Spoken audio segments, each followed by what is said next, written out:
Nice to meet you. It's nice to meet you. How are you doing today? I'm feeling pretty tough, to be honest. Okay. The last few weeks, I've been really depressed. There's been a lot going on in my life, and haven't really been able to deal with it too well. Okay. What types of things have been going on, maybe?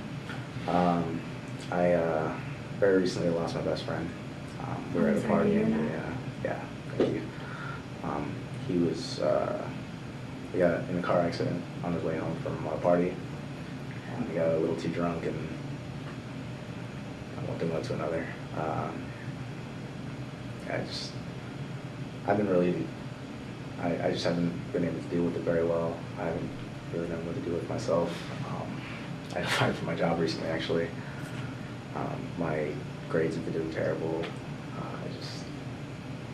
It's just been a lot lately, and I've definitely given thought to ending it, just because it's just been too much for me to deal with. Just overwhelming? Right. And when you say ending it, does that mean you've been having suicidal thoughts? Yeah. How serious would you say those are? I mean, I guess you could say that I think about it a few times a day, honestly. It's just, I feel like it would be so easy, just, Okay. It's an easy solution to, just get rid of everything. I would never have to deal with this ever again. And do you have a plan for that? Or have you thought of different ways to potentially do that? Or has the thought just crossed your mind? Everyone's always thought of, I don't want to say everyone, but I feel like you just think of easy ways to do it. I've thought of, just a car accident or something. I don't want to, endanger anybody else. I would try to, I don't know. Do you think that's because of your friend? No, it's more just because I feel like that would be the easiest way to not have anyone else involved. Just myself. Okay. Have you been harming yourself at all? Any self-injury? A little bit, honestly. Okay. Scars on my left arm. Okay, so cutting? Yeah. And I found that it doesn't really help. I've been wanting to try everything. I've been trying drugs, I've been trying drinking a lot, and drinking helps, but it's not a long-term solution. If anything, I just feel worse the next day. Okay. And when you turn to these things, what is usually your mindset during that time? I just want to get away from it all. Like to do anything, to just break away from reality. Okay. Do your thoughts overwhelm you and you're just looking for an easy way to get out of that? Yeah. Usually when I'm drunk or high or whatever, then it's, I don't have to think about it. Everything is just either blank or happy, or just not there. I don't have to think about it anymore. Okay. And is your family aware of any of this behavior? Any of the things that you've been doing maybe to help resolve this pain? No, I don't want to put that on my family. I don't want to bring them into it. And are you still living at home? Yeah. So when you do these things, are you at home, or are you going out with other people or by yourself? I'm usually out, but by myself.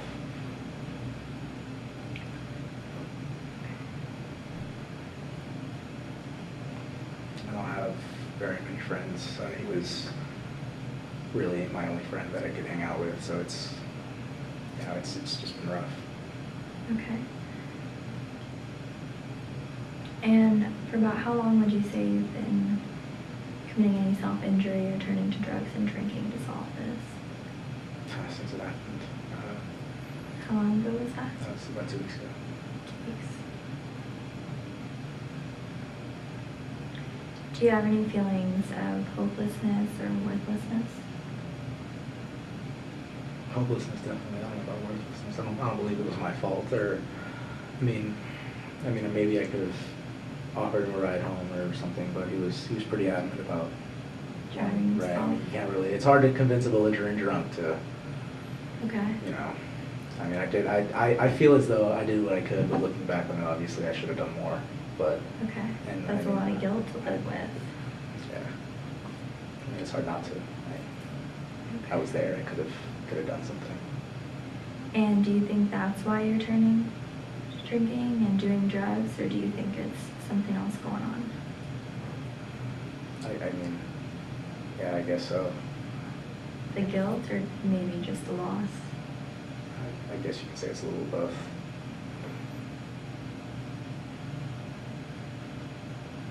And so you say you've been feeling some hopelessness.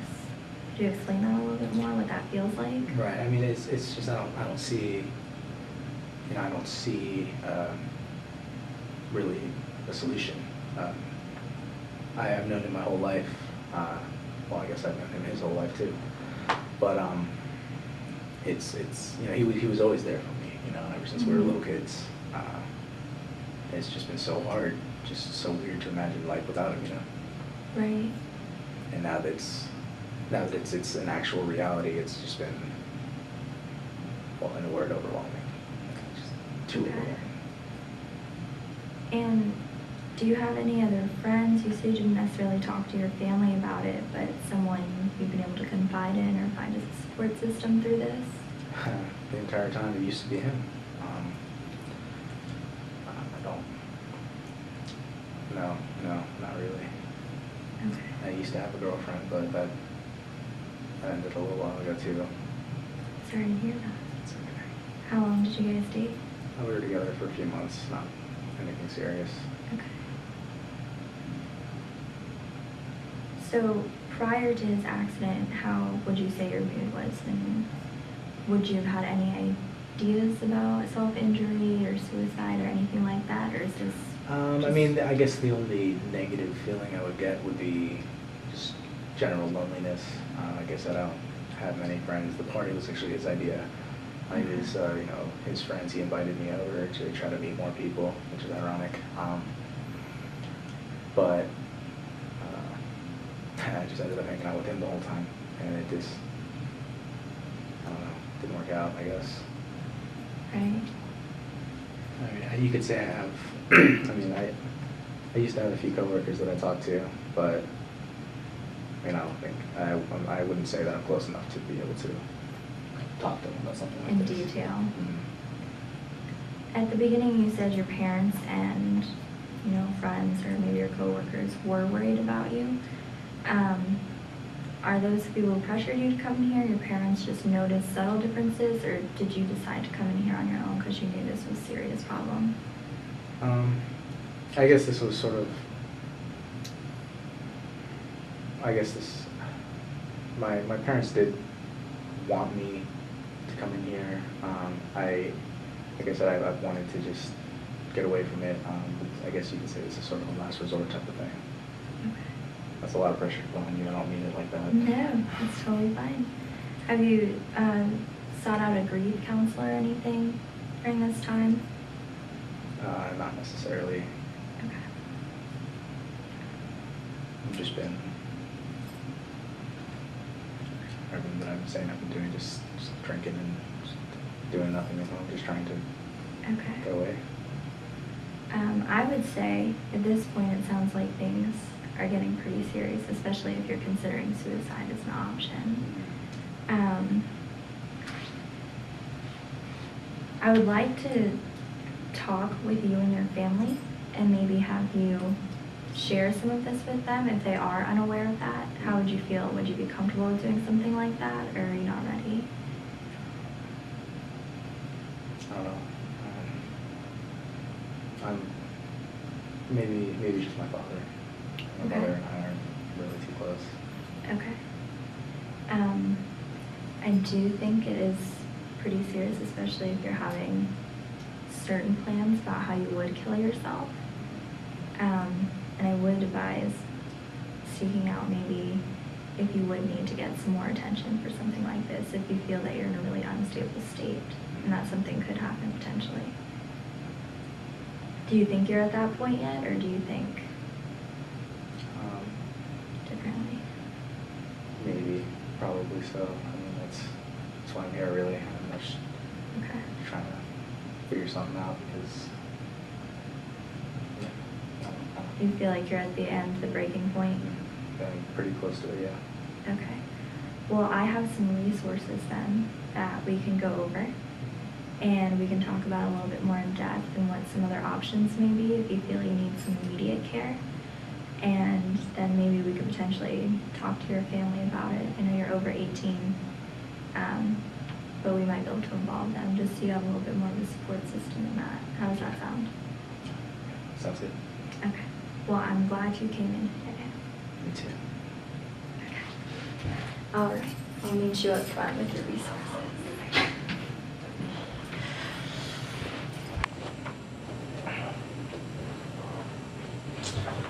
Hi there, Cait. Hi. Justin. Nice to meet you. How are you doing today? I'm okay. What brings you in? My anxiety has been getting pretty bad lately. Okay. What do you mean, pretty bad? Well, I've always had anxiety issues. It started probably in high school. And I've just noticed with college, it's just becoming increasingly worse. Mm-hmm. And well, sometimes it's either like, it will have to be like a bunch of assignments to do or something. But I've also had really bad anxiety, like in high school or like middle school, my mom used to drop me off. I used to have like panic attacks because I was worried she wouldn't be able to pick me up, like something would happen to her. Just like this constant fear of like something that could potentially happen, I guess. Almost like you're always worrying about just potential Right. natural disasters that can happen or something. Okay. Right. Why do you think that is? Why do you think you think about that? I don't know. I guess like I would say my biggest fear is losing someone really close to me because I haven't experienced that yet. You have not. No. Okay. And so I don't know how I'd handle it, especially like my mom, she's like my best friend. And so even being away from her at school has just taken this toll on me, especially since I know how stressed she is at home right now. And you said you haven't lost anyone close to you. Has someone, like, has any friends or has anyone like that lost anyone, you know, potentially prone to this fear of yours, or is it just because you're so close with your family, or? Right. I think I've definitely seen my friends go through it. And I think it's also because I have such a small family. I mean, I don't really know any of like my cousins or aunts or anything like that. I kind of just have my mom, my brother, my dad, and then my grandma who's 92. Like, she doesn't know who I am anymore. And so I think just the thought of losing someone like that, that's been like so detrimental in my life so far. So your grandmother's sort of getting close to that point. Yeah, Okay. I would definitely say so. Okay. So maybe that could be the reason why this is sort of going up. Right. So when do you usually think about, these things happening? I Like, what are you noticed. usually doing? Right. I notice like if it's about like my family, it's almost worse when I go home and visit, because then when I leave, I get that fear. Where once like I'm up here, it's not necessarily on my mind. Do you live very far away? I'm only like an hour away, Okay. so it's really. But obviously you live on campus, so Right. it's not, right.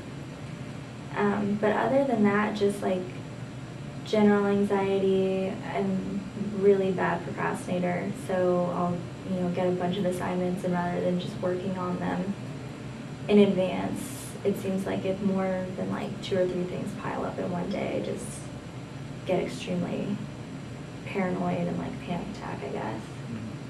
All right, so it's actually to the point where you're getting panic attacks now. Yes. Okay. Not as often, but I would say so. And is it usually school related, like the cause? When I'm up here, yeah, I would say so. I mean, sometimes just like other stressors will add on. Like, I mean, I may have something due, but then it could also be like, you know, I'm stressed about something at home or a boy or, you know what I mean? Something that will just add on to that overwhelmed feeling, like I'm out of control. Have you ever seen anybody about the panic attacks or seen No. doctor? I've been told to see like someone who could like teach me coping mechanisms and Mhm. stuff, but I've kind of just done more self-help, I'd say. So other people are able to notice your anxiety issues as well? My family, they're like close to me, yeah. Right. So you'd say you have a very supportive family? Definitely, yeah. Have you talked to them about this? Yeah, they've, you know, suggested that I come see someone while I'm up at school. Okay, so it's your family that brought you in here? Mm-hmm. Okay. And from what I can tell, it sounds like you agree with them, right? Yeah, I mean, I would say it's getting to the point where it's starting to, you know, hinder things. Like sometimes I just won't go to class. Like if I don't get something done, I'd rather just not show up than show up unprepared. And you say you procrastinate a lot. What do you usually do when you know you have an assignment? Well, usually it's like I won't focus on an assignment until it's like the day or two before it's due.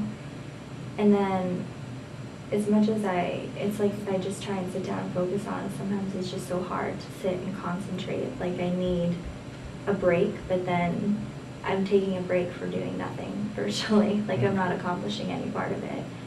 So, and then it just starts to get to the point where, I mean, I will get a panic attack or something, and then after that, I'm like, I just need to sleep, you know what I mean? And so I just keep avoiding it. How do you keep track of all your assignments? Do you have like an agenda or anything like that? Do you? I do, but I don't necessarily use it. I kind of just have it in my head or look online. Okay. So do you think that could potentially cause? I mean, it's like, have you ever forgotten an assignment because of that? Okay. Definitely. Okay.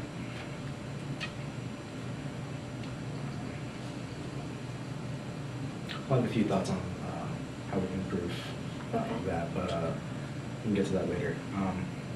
About your grandmother and the sort of anxious feelings you have about problems happening. Mm-hmm. You said that mostly happens when you're at home. Mm-hmm. What do you do when you're at home with your family usually? If I go home, it's usually just for like a night or two for the weekend. And I mean, I used to go out a lot when I go home, and I notice I just don't really have as many friends there anymore, but I enjoy going home just to be with like my brother and my mom, because my dad lives up here. But I guess I just noticed, because my grandma has Alzheimer's, and so it's a very high stress environment because she lives there and someone has to be home 24/7. And so I almost feel like guilty when I'm home, just because it's a lot to take. I mean, she's just to the point where she can't really have a conversation with you. She doesn't know who anyone is, and she gets into everything.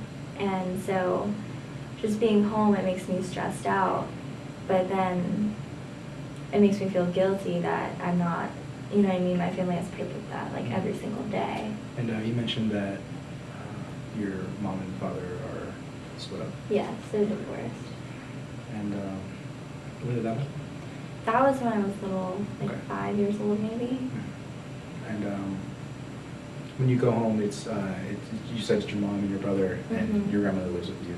Mhm. And so most of your time is usually spent taking care of her, because I mean, a 92-year-old with Right. Alzheimer's, that could be a lot, right? Right. Very stressful. Right. What kind of stuff do you do? Like, so I'm assuming you guys you're spending a lot of time around her. Mhm. So that's the reason why you've probably been having a lot of these fears, and that's Mhm. getting closer. I think maybe. Well, I definitely want to continue these sessions and talk about that. For the school problem, I think we should start using the agenda a little bit. Okay. When you get an assignment, try to maybe make a plan for yourself. That one, I mean, that's just going to take a little bit of, maybe try to find like study buddies or something in your classes and stuff like to maybe help you get through that. The personal stuff though, that's maybe you want to try to see maybe a doctor, or I'm sure your grandmother's seen a doctor for the Alzheimer's and stuff, and see where she's going there.